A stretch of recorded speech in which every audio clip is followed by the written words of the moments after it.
Friends, DR.R के talks में आपका स्वागत है। इस बार अपन हेपेटाइटिस डी के बारे में जानेंगे। हेपेटाइटिस डी है वो हेपेटाइटिस डेल्टा वायरस से फैलती है।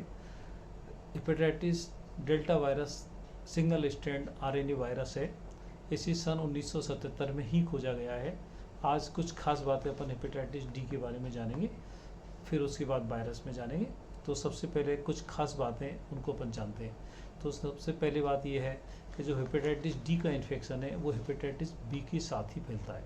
मतलब बिना हेपेटाइटिस बी के इसका कोई अस्तित्व नहीं है। जिन मरीजों को हेपेटाइटिस बी का वायरस होता है उन्हीं को 5 से 15% केसेज में हेपेटाइटिस डी का भी इन्फेक्शन हो जाता है। तो इसको अपन को इन्फेक्शन कहते हैं। हेपेटाइटिस बी और डी का एक साथ इन्फेक्शन हो जाता है तो उसे को इन्फेक्शन कहते हैं। लेकिन पहले हेपेटाइटिस बी का इन्फेक्शन हो रहा हो और बाद में उसको हेपेटाइटिस डी का इन्फेक्शन हो जाए तो इसको सुपर इन्फेक्शन कहते हैं। तो इसमें क्या अंतर आता है? तो हेपेटाइटिस डी अगर उसको किसी को होती है हेपेटाइटिस बी के साथ में, तो जो सिरोसिस ऑफ लिवर है वो 10 साल पहले हो जाती है और बहुत सीरियस टाइप की इलनेस ये पैदा करता है। जितनी भी हेपेटाइटिस होती है A B C D E से, उनमें इनका दोनों का कॉम्बिनेशन बी और डी का सबसे खतरनाक किस्म का इन्फेक्शन ये दोनों मिलकर पैदा करते हैं। कुछ खास बातें डी के बारे में वो अपन इसमें से जान रहे हैं। मान लो जैसे किसी को हेपेटाइटिस डी का इन्फेक्शन हेपेटाइटिस बी के साथ होता है तो वो कौन लोग होते हैं? तो सबसे पहले जो ड्रग एब्यूजर करते हैं, जो आईवी ड्रग्स का मिसयूज करते हैं, और दूसरे जो डायलिसिस पे चल रहे हैं, हीमोडायलिसिस पे चल रहे हैं, ऐसे मरीजों को हेपेटाइटिस डी का इन्फेक्शन होने के ज़्यादा चांस होते हैं। फिर उसके बाद में है सबसे अच्छी बात इसमें एक है कि हेपेटाइटिस बी का जब से वैक्सीनेशन होने लगा है तब से हेपेटाइटिस डी का इंसिडेंस भी कम हो रहा है, क्योंकि जो हेपेटाइटिस डी है वो बी के साथ ही पनपती है। अगर हेपेटाइटिस वैक्सीन सही ढंग से होगा, वैक्सीनेशन सही ढंग से होगा तो डी का इंसिडेंस अपने आप ही कम हो जाएगा।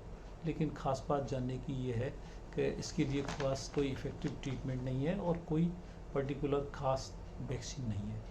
तो आज कुछ अपन इसके बारे में डिटेल में जानते हैं। तो सबसे पहले जैसे मान लो किसी को इन्फेक्शन हो गया तो क्या लक्षण पैदा होंगे? लक्षण अपन ने पहले ही जाना था कि को इन्फेक्शन और सुपर इन्फेक्शन में वही हेपेटाइटिस के लक्षण आएंगे, जैसे भूख नहीं लगना, जी मिचलाना, उल्टी आना, शरीर में थकान होना, बुखार होना, पेट में दर्द होना, पीलिया होना, इस तरह के हेपेटाइटिस के लक्षण आते हैं। और फिर उसके बाद लेट स्टेज में डिकम्पनसेटेड सिरोसिस ऑफ लिवर या लिवर कैंसर के लक्षण आते हैं। अब यह है कि क्या जांच हो, कैसे पता लगे कि उसको हेपेटाइटिस डी का इन्फेक्शन हो गया है? तो सबसे पहले हेपेटाइटिस बी का टेस्ट करवाना है। अगर बी पॉजिटिव आता है तो फिर उसके बाद हेपेटाइटिस डी का भी साथ में टेस्ट करवाना है। तो उसके लिए anti-HDV anti hepatitis D virus के लिए IG एंटीबॉडी, IgG और IgM एंटीबॉडी को डिटेक्ट करना है। फिर उसके बाद में वायरल लोड जानना है, हेपेटाइटिस डी RNA का वायरल लोड जानना है। फिर उसके बाद में ट्रीटमेंट अपन ने पहले ही जाना था, इसके लिए कोई खास ट्रीटमेंट नहीं है। सबसे पहली बात यह है जो पेगिलेटेड इंटरफेरॉन जो और बी में काम करता था वही इंटरफेरॉन इसमें काम करता है। वो 18 सप्ताह तक इसका इलाज जारी रहता है। फिर उसके बचाव के क्या उपाय हैं, इससे कैसे बचा जाए हेपेटाइटिस डी से? तो उसमें ड्रग एब्यूज से बचना है, IV ड्रग्स यूज़ नहीं करनी है, उनका मिसयूज़ नहीं करना है। फिर उसके बाद सिरिंज को रिसाइकल नहीं करना है, एक ही सिरिंज से बार बार इंजेक्शन नहीं लगवाने। फिर उसके बाद रेजर और टूथ ब्रश है उसको अपने लिए ही रखना है, किसी के साथ में साझा नहीं करना है। टैटू मान लो करवाना है तो वो प्रॉपर स्टरलाइज होना चाहिए। टैटू से भी ये मान लो जैसे टैटू बनवाते हैं तो उससे भी ये फैल जाता है। फिर उसके बाद मान लो आपको ब्लड लेना है, किसी से ट्रांसफ्यूज करना है या ब्लड देना है तो उसके लिए हेपेटाइटिस बी का और डी का चेक भी करवाना है। फिर उसके बाद में जो अननेचुरल अपन पहले ही जाना था, अननेचुरल और अनसेफ सेक्स है उससे बचना है और हेपेटाइटिस बी का वैक्सीनेशन करवाना है।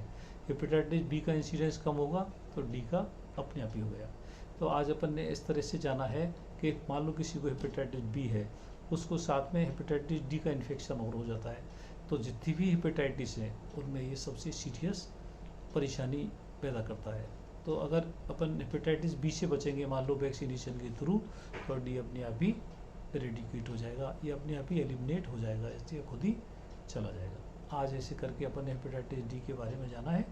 Thank you very much. Channel को लाइक करें, कमेंट करें, शेयर करें, सब्सक्राइब करें। Thank you.